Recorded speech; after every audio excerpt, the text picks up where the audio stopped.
नमस्ते दोस्तों, आप सभी का कमलास चैनल में स्वागत है। कैसे हैं आप सभी? उम्मीद करती हूँ अच्छे से होंगे। तो चलिए आज इस चैनल में जानते हैं स्वास्थ्य और स्नान के बारे में। अगर आपको यह वीडियो पसंद आए तो लाइक और सब्सक्राइब करना न भूलिए और कमेंट ज़रूर करना ताकि मुझे अच्छा लगे। तो चलिए जानते हैं स्वास्थ्य और स्नान के बारे में वेदों में क्या कहा है। स्वास्थ्य और स्नान। प्रतिदिन स्नान करना भी वैदिक दिनचर्या का एक आवश्यक अंग है। स्नान करने से शरीर शुद्ध हो जाता है, पाचन शक्ति तीव्र होकर बल और आरोग्य की प्राप्ति होती है। वेद में जल को जीवन और अमृत का नाम दिया है।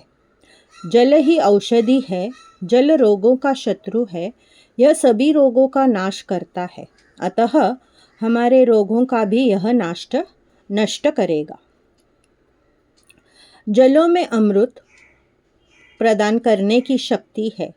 जलों में हर प्रकार के रोगों को दूर करने की शक्ति है।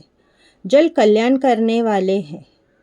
जल का ठीक प्रयोग करते ही अर्थात इसके उचित पान से और इसमें स्नान से बलवान बन सकते हैं। जल औषधियों का भी परम औषधि है। इन मंत्रों में जल चिकित्सा का बीज विद्यमान है। जल के इस महत्व को समझकर ही आजकल चिकित्सा के द्वारा सभी रोगों की चिकित्सा की जाने लगी है। अब पाश्चात्य विद्वान भी जल के महत्व को अनुभव करने लगे। महर्षि चरक ने स्नान के निम्न लाभ बताए हैं। स्नान करना शरीर को पवित्र करता है, आयु को बढ़ाता है, थकावट तथा पसीने और मैल को दूर करता है, शारीरिक बल को बढ़ाता है और ओज उत्पन्न करता है। किसी अनुभवी विद्वान से स्नान के गुणों का वर्णन करते हुए ठीक ही लिखा है, अर्थात स्नान करने से निम्न 10 लाभ होते हैं।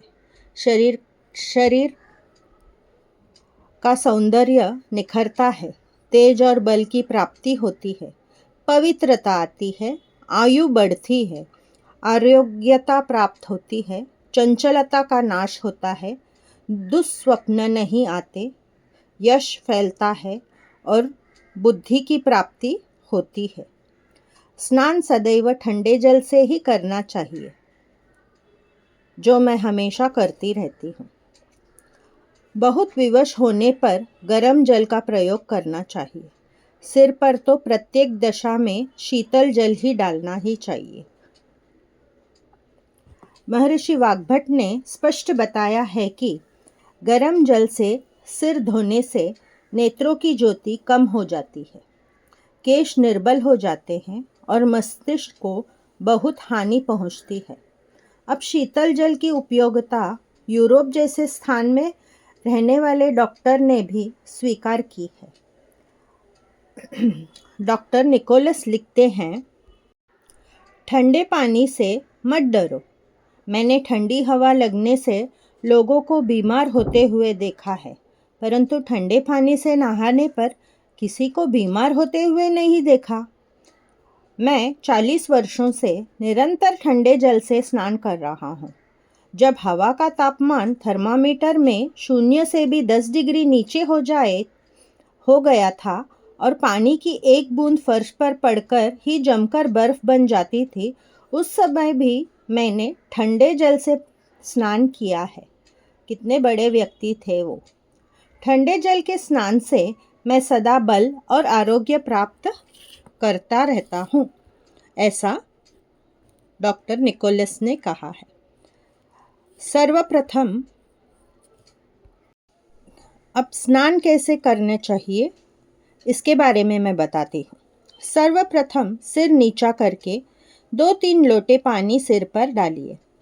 सिर पर पानी डालने से मस्तिष्क की गर्मी पाँव के मार्ग से निकल कर शांत हो जाती है। इसके विपरीत पहले पाँव धोने से शरीर की गर्मी सिर में जमा हो जाती है और मस्तिष्क में नाना रोग तथा व्याधियां होने लगती है। सिर को भिगोने के पश्चात फिर शरीर के तमाम अंगों पर पानी डालें। तो स्नान के बारे में इतना ही बताया गया है। तो कैसा लगा आपको यह वीडियो, ज़रूर मुझे कमेंट करके बताना। मिलते हैं फिर से अगले वीडियो में, तब तक के लिए धन्यवाद। हाँ, ज़रूर सब्सक्राइब बटन दबाना ना भूलिएगा और बेल आइकन को प्रेस करना न भूलिएगा। मिलते हैं अगले वीडियो में, तब तक के लिए जय हिंद, जय महाराष्ट्र।